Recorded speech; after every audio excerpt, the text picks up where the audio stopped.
Present continuous tense ఉపయోగించి ఎలాంటి విషయాలు చెప్పొచ్చు అనేది చూద్దాం.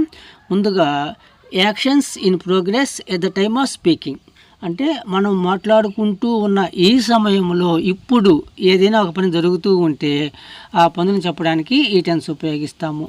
ఇప్పుడు నేనేం చేస్తున్నాను, మాట్లాడుతూ ఉన్నాను.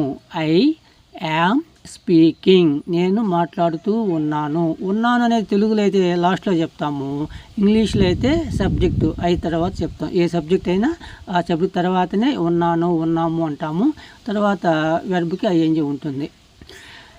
The children are playing in the ground. పిల్లలు గ్రౌండ్లో ఆడుకుంటూ ఉన్నారు అంటే ఇప్పుడు నేను ఈ మాట చెప్పేటప్పుడు వాళ్ళు అక్కడ ఆడుకుంటూ ఉండాలి. అది Raju is reading class books. Raju class books చదువుకుంటూ ఉన్నాడు. My mother is preparing lunch. మా అమ్మ లంచ్ ప్రిపేర్ చేస్తూ ఉంది. ఇట్లా ఇప్పుడు ఈ క్షణంలో ఏదైనా ఒక పని జరుగుతూ ఉంటే ఆ విషయాన్ని ప్రజెంట్ కంటిన్యూస్ టెన్స్లో చెప్తాము. నెక్స్ట్, ఏదైనా ఒక పని శాశ్వతంగా కాకుండా టెంపరీగా కొంతకాలం పాటు జరుగుతూ ఉంటుంది. అట్లాంటి విషయాలను కూడా ఈ టెన్స్లో చెప్పొచ్చు. ఉదాహరణ చూద్దాం. Temporary situations that are not permanent. కొన్ని విషయాలు జరుగుతూ ఉంటాయి, అవి శాశ్వతంగా జరగవు, కొద్ది రోజులు జరిగి ఆగిపోతూ ఉంటాయి. అట్లాంటి విషయాలను ఈ టెన్స్లో చెప్తాము. My parents are living in the village for few months. మా పేరెంట్స్ కొద్ది రోజులుగా మా ఊళ్ళో నివసిస్తున్నారు, మా ఊళ్ళోనే ఉంటున్నారు అంటాం. వాళ్ళ అక్కడ కొద్ది రోజులుగా అక్కడే ఉంటున్నారు అంటాం. అక్కడే ఉంటూ ఉన్నారు, ఇప్పుడు ఉంటున్నారు. ఇప్పుడు దాకా ఉంటారంటే కొద్ది కాలమే, మళ్ళీ వచ్చేస్తారేమో అట్లా. Raju is preparing for the exam for some time. కొద్ది రోజులుగా రాజు ఎగ్జామ్ కోసం ప్రిపేర్ అవుతూ ఉన్నాడు అంటాం.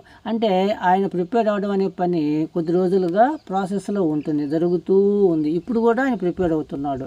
అది తాత్కాలికం, ఇప్పుడు దాకా ఎగ్జామ్ అయిపోతే ఆయన ప్రిపరేషన్ అయిపోతుంది. ఇట్లా ఏదైనా ఒక పని కొద్ది కాలం పాటు టెంపరీగా జరుగుతూ ఉంది అని చెప్పడానికి కూడా ఈ ప్రజెంట్ కంటిన్యూస్ టెన్స్ని ఉపయోగిస్తాము. Next, trends and changing situations. Trends అంటే ప్రాచుర్యంలో ఉన్న, ఇప్పుడు బాగా జనాదరణ పొందుతున్న ఏదైనా ఒక యాక్షన్ జరుగుతూ ఉంటుంది. అవి చెప్పడానికి కూడా ప్రజెంట్ కంటిన్యూస్ టెన్స్ ఉపయోగిస్తాం. ఇప్పట్లో చాలామంది మొబైల్ ఫోన్ వాడుతూ ఉన్నారు అంటాం, అదొక ట్రెండ్ అన్నమాట. ఇప్పుడు మహిళలు ఫ్రీగా బస్సులో ప్రయాణిస్తూ ఉన్నారు, ఇదొక ట్రెండ్. అంటే ఇప్పుడు ఒక ట్రెండింగ్గా ఇప్పుడు ప్రాచుర్యంలో ఉండే ఏదైనా ఒక యాక్టివిటీ కొనసాగుతూ ఉంది అని చెప్పడానికి ప్రజెంట్ కంటిన్యూస్ టెన్స్ ఉపయోగిస్తాము. More people are using smart phone nowadays. Ladies are utilising free ticket bus journey. ఈ విధంగా ట్రెండింగ్లో ఉండే సిచ్యువేషన్స్ మారుతూ ఉండే ఇట్లాంటి విషయాలను కూడా ప్రజెంట్ కంటిన్యూస్ టెన్స్లో చెప్పొచ్చు. నెక్స్ట్ వీడియోలో కూడా ఈ టెన్స్ ఉపయోగాలు తెలుసుకుంటాము.